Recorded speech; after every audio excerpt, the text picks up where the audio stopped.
G'day everybody. Wade Northhausen here for Billboard Battalion coming to you. We're live down in Melbourne today in Oakley at the Memorial Park here. Today is Friday the 30th of May 2025. So we've run into an old friend of Billboard Battalion's here, Bronwyn Holm, and we wanted to catch up with Bronwyn because she's been doing a tour of all sorts of areas of Australia, all different states, and she's pushing a lot of what's happening, awareness for farming, awareness for what's happening in the political side of things that's very seriously affecting agriculture and farmers and, in fact, our entire community, food production, the whole range of things that are so serious. So we're very pleased to catch up with Bronwyn and be able to have a chat for 10 or 15 minutes or so and just get a bit of an idea of what Bronwyn's been doing, where she's going, and in particular a lot of the things that she's been talking to farmers about and the experiences that she's had with farmers and in the agricultural sector now, which is really things that should concern every Australian, and we need to know what's happening. So welcome, Bronwyn. How are you going there? Hello, Wade. Hello, everybody. Yes, we're doing a Victorian. This is Melbourne, central Melbourne area, where we've started this tour. This is our third time we've been down here in Melbourne, mostly with growers. It doesn't matter whether you're growing something from a pot on your balcony or whether it's something that's in a patch or your backyard or even a 100-acre monocrop. The topic is all the same, and that is the Australian farm is dying. Having been across Australia, from state to state, north, south, east and west, we are in trouble. We've come to a point now where, and I think you know this too, Wade, where it's been stated now with peak industry bodies, they now know that 1 in 3 farmers are not coming back at the end of this financial year by choice. And that's because we have an industry that's been, interfered with through a variety of mechanisms. Would you like me, you're right there? Yes, yeah. It's through a range of mechanisms from like council overreach in the smaller farms through to government policies. And here in Victoria, of course, you've got that awful tax that's just come in, and it's literally destroyed farmers who are already on the edge. And I think the latest stat we now know is 17 farmers have literally just left the planet, purely because they can't make it work. It is impossible. There's not enough numbers to add up to make those payments that's required by the state legislation, the State Act. So that's just happened here. And of course, when I was in South Australia, we also found that the 16 farmers that we know of, there's lots more that we don't know of, but these are the recorded ones in February that also took their lives because it got so hard to work. So we're looking at another third of Australian farmers who can't come back as well. So that's almost like 2/3 that we're talking about. Would you say that? That's correct. Yep. Yeah. And the more we go around the countryside and talk to farmers, the more we see the stress and strain in these communities. And you have been across in South Australia. We were over there actually earlier on. We presented together in some of the places in South Australia there. The picture that's over there of the drought conditions is now coming this way, heading into Western Victoria. We were down in Western Victoria just a couple of days ago. So, the problems that farmers are facing is being exacerbated by governments in 2 areas. Number one, they're not offering real assistance, and some people would say, well, farming's a business. They run the risk. They decide to be a farmer. And everybody knows that there's risks in farming. A lot of it's due to weather, etc., etc. But what we're dealing with here is agriculture is about national security. Agriculture is about food security, and this is what you speak to as well, Bronwyn. Yeah, so when I when I'm at these community talks and speaking spots in various conferences and expos and on stage, the number one thing that comes across is, well, where is your food coming from? Because right now, I can tell you, if you start looking at the backs of the labels of packages that are in the freezers of your big distribution food channels, you'll see there's nothing, or maybe one packet if you're lucky, that comes from an Australian farm. They come from France, they come from China and Thailand and Vietnam. Easy to see. When you go to the fresh food, here's something that you'd be lucky to find, that the fresh food that's being sold now has been researched in 2022, and 67% of this food has no nutritional value. Why?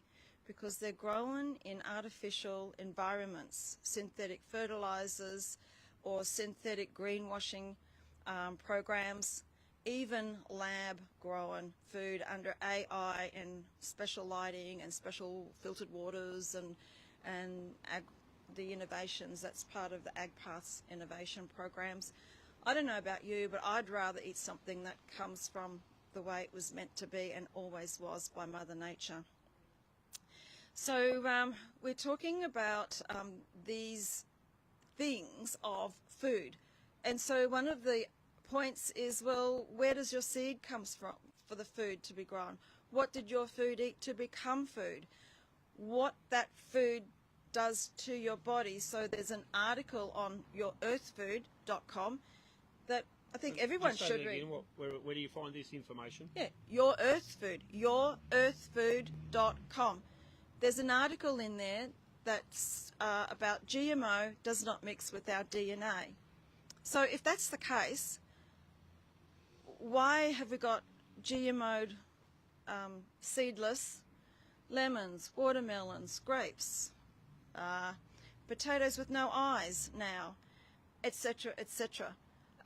This is now patented food that Bill Gates now owns the seed vault in over in Europe. That means that the seeds that are available are different. They're GMO'd. So where's that taking us for our future and our children's future? Because this will probably go in a different tangent. We were lucky that we are the last generation that had real food from real soil, and health comes from the ground up, and that's one of the things I talk about. Absolutely, and we're seeing now a lot more of the push for this artificially grown polyfiller. We can't call this food. They give it a handle of food, but it's in fact not. It's just something to fill up the belly, and what we're seeing is the farmers, and at a social level, at a social security level, if they take away the skills and the abilities of the people to actually grow their own food, they become totally reliant on this rubbish that's made in a facility, and then they can also put into that anything they want, any kind of chemicals, any kind of poisons, any kind of so-called vaccines. And we're quite literally seeing now the research being done to make this food deliver what they call vaccines. So in Tennessee right now in the USA, all leafy greens will have mRNA embedded in the tissue culture of the food. There is a factory that, to be honest, I've got to be updated, being built, nearly finished, or is it started, where they are doing the same. So it's an immersion under pressure that pushes and embeds the solution with the mRNA into the tissue culture of leafy greens. And do you know what? That can be sold anywhere and there's no label or warning to tell you. You don't even get a choice. And that is what we're seeing across the whole of the food industry. So as Paul says from Green Earth Organics in Ireland, I love that man, he says that why are we calling organic food? It just should be food. We should be saying chemical food and food as a point of difference. So chemical food is a label and food is Mother Nature's food. So do you see the twist? It's all in the sleight of hand, isn't it? And it's all in the marketing. It's all in the repetitive messaging that gets people to believe things are not what they are, or something that's good for you is actually very, very bad for you. And I would say, for producers, and this is for the information of the general public, the likes of cattle producers, sheep producers, chickens, chicken meat, the whole lot, the pork industry, these people now are being forced under the disguise, under the fraud of biosecurity and diseases in animals. They're being forced now to start putting in all these different mRNA poisons to alter the structure of everything and to deliver more and more hits to people's immune systems through the food. So this is a full-scale assault on agriculture, and governments and the World Economic Forum, the United Nations and the WHO are using food products now to literally deliver poisons into people's bodies. And the last 4 or 5 years we've seen enormous, massive increases in stage 4 cancers. People presenting, all of a sudden they've got stage 4 cancer. This is unheard of. We're seeing heart attacks in kids, young people, sports people who are at the fittest, at the height of their fitness, dropping dead all over the world. So what's the common denominator, Bronwyn? Well, I think we all might know that one, but that's in the food, but we've also got to look at what's happening to the food industry. So I'm actually seeing that where food is grown has become these food zones, and there is these new legislations coming in about biosecurity. This is under the guise of climate change, and we do, and isn't it funny, we've been having these once in a lifetime weather events that happen every 3 to 5 years. Queensland, we've just had a massive 1,000 kilometres south going 800 kilometres west, which is an inland lake the size of UK, France and Scotland all put together.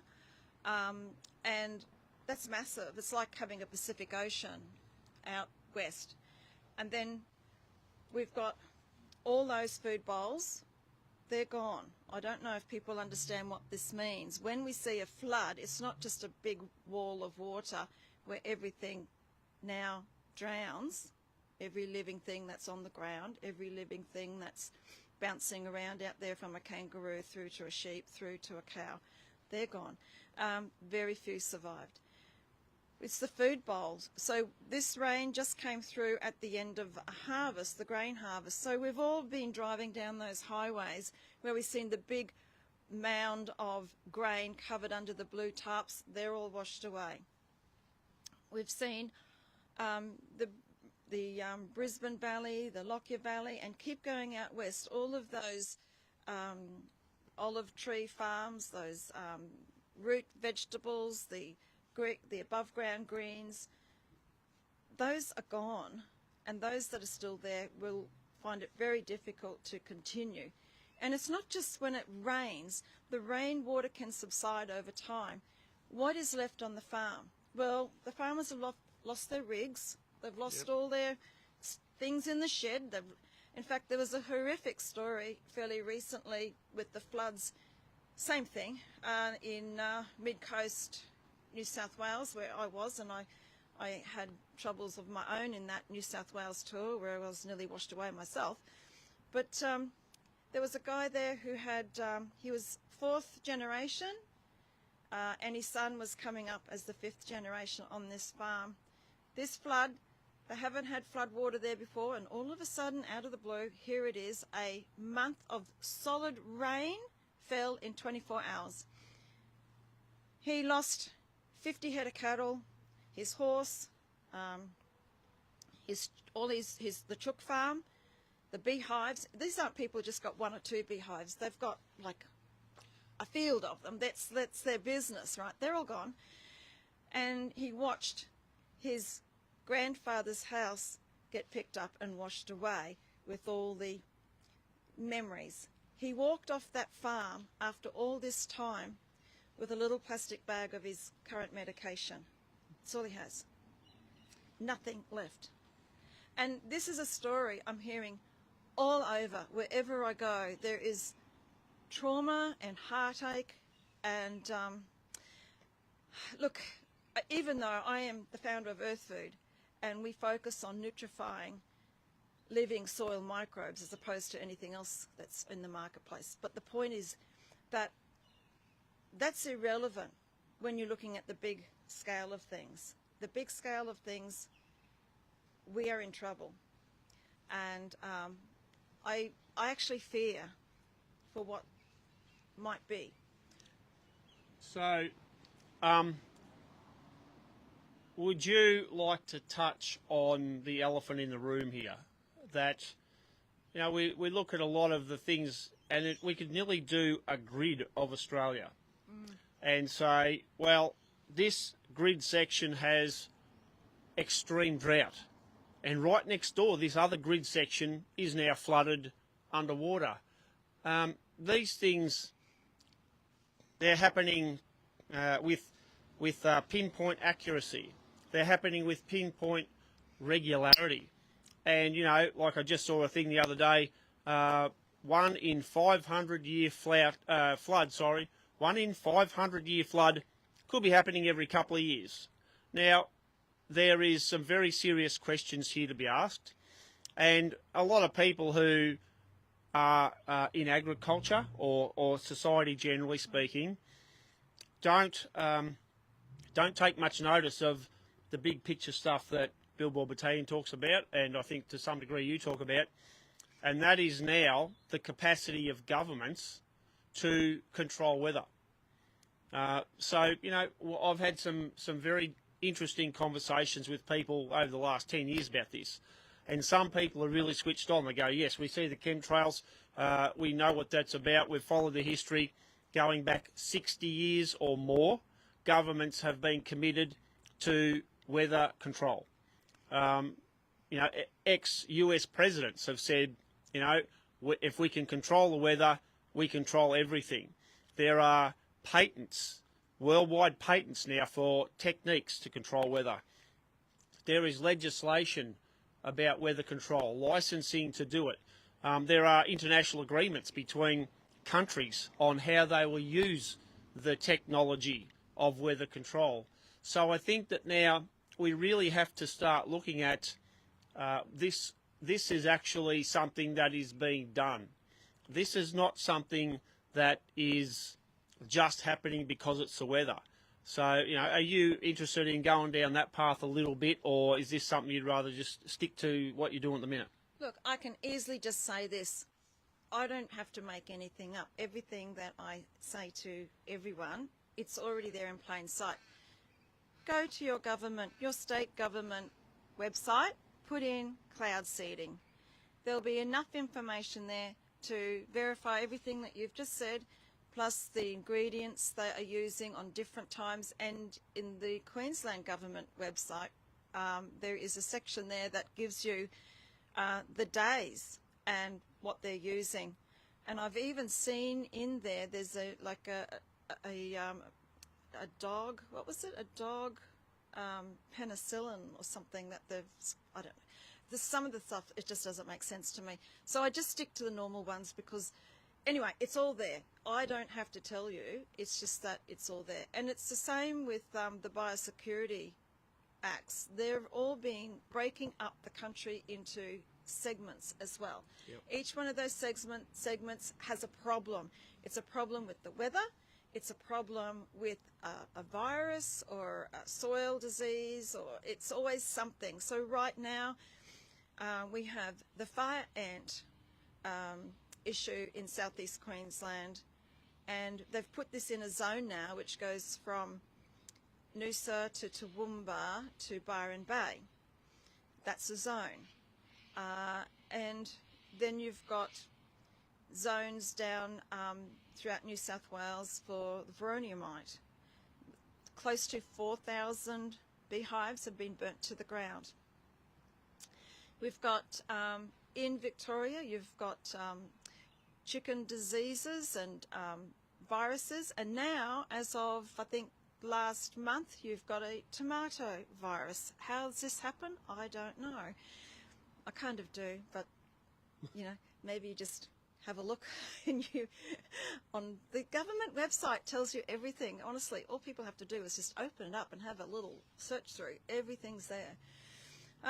You know, and South Australia, bless them down there, lovely folk. They've got the fruit fly in a situation where they have an infertility program. So how does that work, Wade? Well, you know, the optics of how to sterilise, I suppose, or provide prophylactics for fruit fly is you know, this is stupid stuff.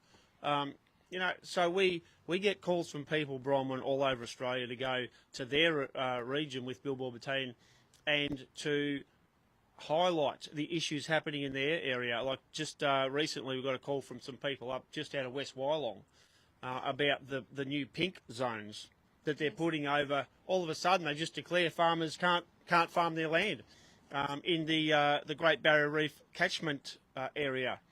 You know, a few years ago now, many farmers up there are getting notices from the department to shut down what they're allowed to do on their land. So, you know, we're going across to Mildura. People over there are starting to get into all sorts of trouble with this accounting of their auditing of their farm properties. Reporting. The whole stuff to do with the carbon accounting, the mandatory carbon accounting, people are not going to be able to comply. We're talking to a bloke over in Adelaide there a while ago who he wants us to go over and cover how they're destroying the fishing industry over there, the commercial fishing industry. Mm-hmm. This is not an accident. This is, you know, and we talk about the government's war on farmers. And this literally is where it's at. And these are all the things that we're highlighting to say, here are the government attacks. And as you said earlier, the new taxes that the Victorian government want to bring in on land, and this is all landowners, not just farmers, homeowners, business owners. This is going to affect everybody. And they're also looking at revamping the superannuation tax system now, where it looks as if some people are going to have to start selling off their properties just to meet these tax liabilities. So this is not an accident. This is the government's war on Australia.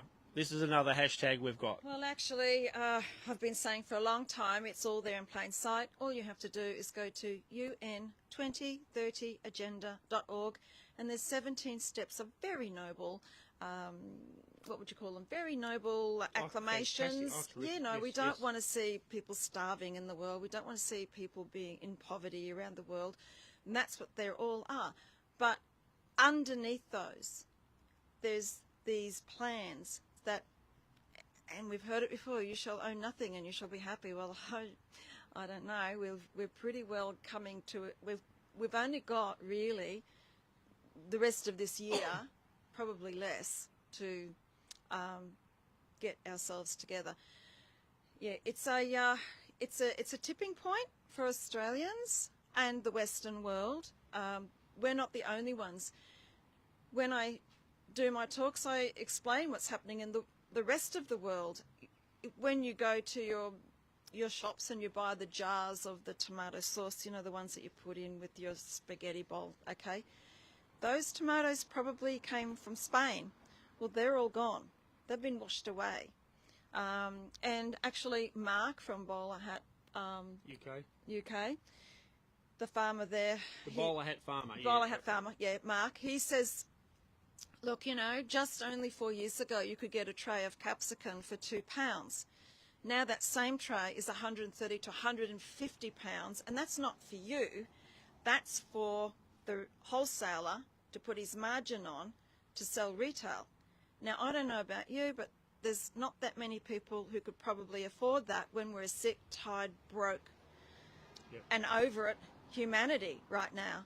So there's something's got to change. And in the UK, they're also having the same experiences where they've had hail as big as house bricks coming through, smashing their greenhouses.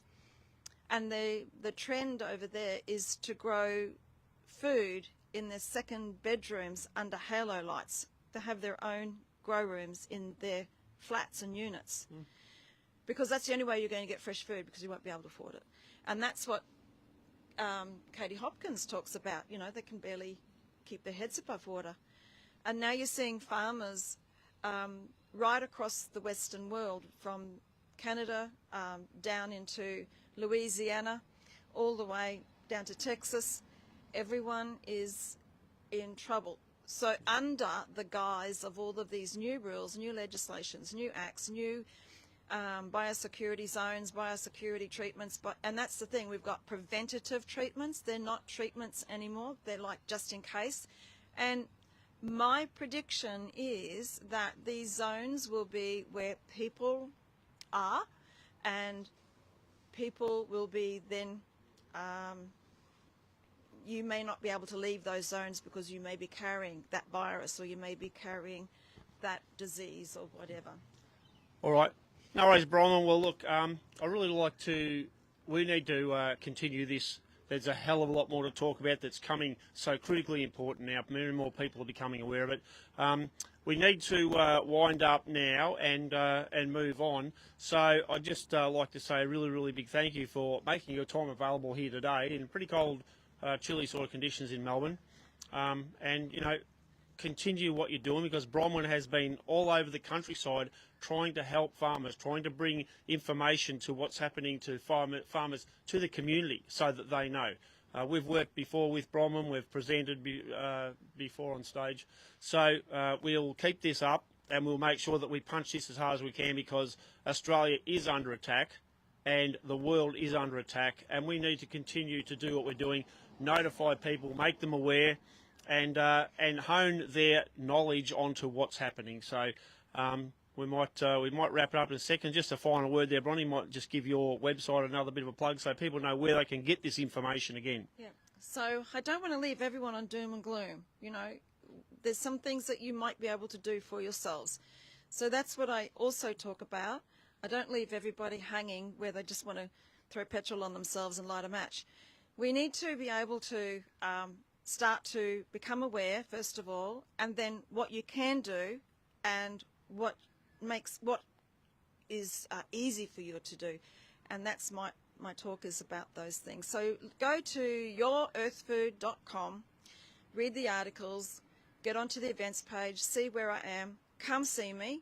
If you've got issues, you've got things you want to talk about, come. I can help, you know. So love you all, and you know I do. So see you soon. Thanks very much, Bronwyn. And thanks very much to everybody for watching. Friday, the 30th of May, 2025. We're in downtown Melbourne with Bronwyn Holm. Thanks, everybody. We'll catch up with you again.